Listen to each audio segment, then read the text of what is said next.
Sir, வாக்காளர் பட்டியல் சிறப்பு தீவிர திருத்தம் நடைபெற்றுக் கொண்டிருக்கிறது. ஸ்பெஷல் இன்டென்சிவ் ரிவிஷன் எஸ்ஐஆர் நடந்துகிட்டு இருக்கு. இதில் ஒவ்வொரு தொகுதியிலையும் குறைந்தபட்சம் 50,000 வாக்காளர்கள் குறைய வாய்ப்புள்ளது. எப்படி என்ன வச்சுங்களா, அந்த இடத்தில் அந்த வீட்டில் அவர் இல்லை ஒன்று. இரண்டாவது, அவர் வெளி தொகுதிக்கு போயிருக்கிறார், வெளி மாநிலம் போயிருக்கிறார், வெளிநாடு போயிருக்கிறார். இது ரெண்டாவது. மூன்றாவது, அவர் இறந்திருக்கிறார். இதற்கு முன்பு நாம் எடுத்த அந்த எஸ்ஐஆர் 2002 எடுக்கப்பட்டது. சென்னை, செங்கல்பட்டு, காஞ்சிபுரம் தவிர மற்ற மாவட்டங்களில் 2002 இந்த எஸ்ஐஆர் எடுக்கப்பட்டது. கிட்டத்தட்ட 23 ஆண்டுகளில் ஒரு பூத்தில் எத்தனை பேர் இறந்திருப்பார்கள்? அதெல்லாம் குறைந்தபட்சம் 25 to 50 நபர்கள் குறைந்தபட்சம் அந்த பூத்தில் இறந்திருப்பார்கள். இந்த 3 முக்கிய காரணத்தால் ஒவ்வொரு பூத்திலும் குறைந்தபட்சம் 100 முதல் 200 வாக்காளர்கள் குறைய வாய்ப்புள்ளது. இதனை ஒவ்வொரு பாரதிய ஜனதா கட்சியுடைய தொண்டர்களும் அதனை அலர்ட்டாக மக்களிடம் எடுத்து செல்ல வேண்டும். குறிப்பாக மற்ற மதத்தை சேர்ந்தவர்கள், இஸ்லாமியர் இருக்க வச்சுங்களா, அவங்களுடைய ஜமாத்லேயோ அதில் மசூதிலேயோ அவனுடைய வாக்காளருடைய பட்டியல் என்னென்னு பார்த்து சரி செய்து அவங்க அந்த சமுதாய மக்களுக்கு அவங்க உறுதுணையாக இருக்கிறாங்க. கிறிஸ்தவர்களுடைய திருச்சபையிலேயோ அல்லது சர்ச்சிலேயோ அந்தந்த மக்களுக்கு அவங்க அந்த படிவத்தை சரிபை செய்து கொடுத்து அந்த படிவத்தை பூர்த்தி செய்து கொடுக்கறதுக்கு ரெடியாக இருக்கிறாங்க. ஆனால் இந்து சமுதாயத்தில் இந்து மக்களுக்கு யாரும் இருப்பதாக தெரியவில்லை இன்று வரை.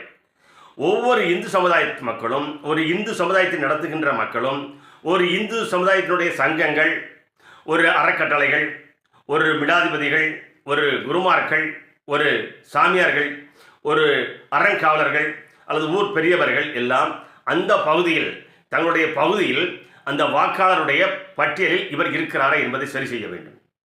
ஏனென்றால் அந்த பிஎல்ஓ பூத் லெவல் ஆஃபீஸர் உங்களை தேடி வருகின்ற பொழுது உங்கள் பூத்தில் இருக்கிறவங்க மட்டும்தான் தேடி வருவார். நீங்கள் வேறொரு பூத்தில் இருந்து இந்த பூத்தில் வந்திருந்தால் இந்த பூத்தினுடைய ரெக்கார்டும் உங்களுடைய ரெக்கார்டு அவரிடம் இருக்காது. ஏன்னா நீங்கள் வேறு பூத்தில் இருக்கிறீங்க, 1வது பூத்தில் இருக்கிறீங்க, ஆனால் உங்கள் வீடு, ஆனால் உங்களுடைய ஓட்டு இருக்கிறது 5வது பூத் வச்சிங்களா. 5வது பூத்தில் நீங்கள் இங்கே தங்கியிருக்கிறீங்க, இங்கே தான் கடந்த 2 வருஷமாக இருக்கிறீங்க, ஆனால் ஓட்டு அங்கே போய் போட்டுட்ருக்கிறீங்க. ஆனால் அந்த பிஎல்ஓ வரும்போது இந்த 5வது பூத்தில் தான் உங்களை தேடுவார். திரு கணேஷ் வச்சிங்களா, அந்த 5வது பூத்தில் கணேஷ் இங்கே தேடுவார். ஆனால் நீங்கள் இருக்கிறது அங்கே இருக்கிறீங்க, 1வது பூத்தில் இருக்கிறனால இங்கே கணேஷுக்கு தேடுறதுக்கு வாய்ப்பு இல்லை. ஏன்னா நீங்கள் நம்மளை தேடி வருவான்னு காத்திருந்தீங்கன்னா உங்களை தேடியே வரமாட்டீங்க. ஏன்னா உங்களுடைய பூத்து, உங்களுடைய ஓட்டு எல்லாமே 1வது பூத்தில் இருக்குது. 5வது பூத்தில் நீங்கள் வாடகை இருக்கிறீங்க அல்லது நீங்கள் ஷிஃப்ட் ஆகி வந்திருக்கிறீங்க.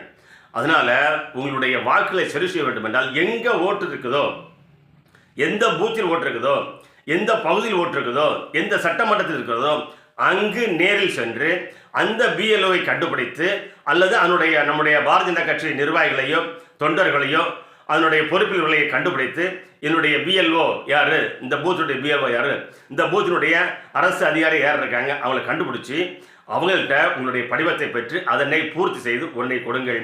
இல்லை என்றால் வாக்காளர் பட்டியலில் அதிகப்படியாக மாற்று மதத்தைச் சேர்ந்தவர்கள் வந்து விடுவார்கள். இந்து மதத்தைச் சேர்ந்தவர்களுடைய எண்ணிக்கை குறைந்துவிடும். ஆகவே அனைத்து இந்து சமுதாய மக்களும் ஒன்றிணைந்து இந்த வாக்காளர் பட்டியல் தீவிர சீர்திருத்தத்தை எஸ்ஐஆரை சிறப்பாக ஒவ்வொரு மக்களுக்கும், ஒவ்வொரு இந்து சமுதாய மக்களுக்கும் உறுதுணையாக இருக்க வேண்டும் என்று உங்களை அன்போடு வேண்டுகிறோம். மறந்து விடாதீர்கள். நன்றிகள் பல.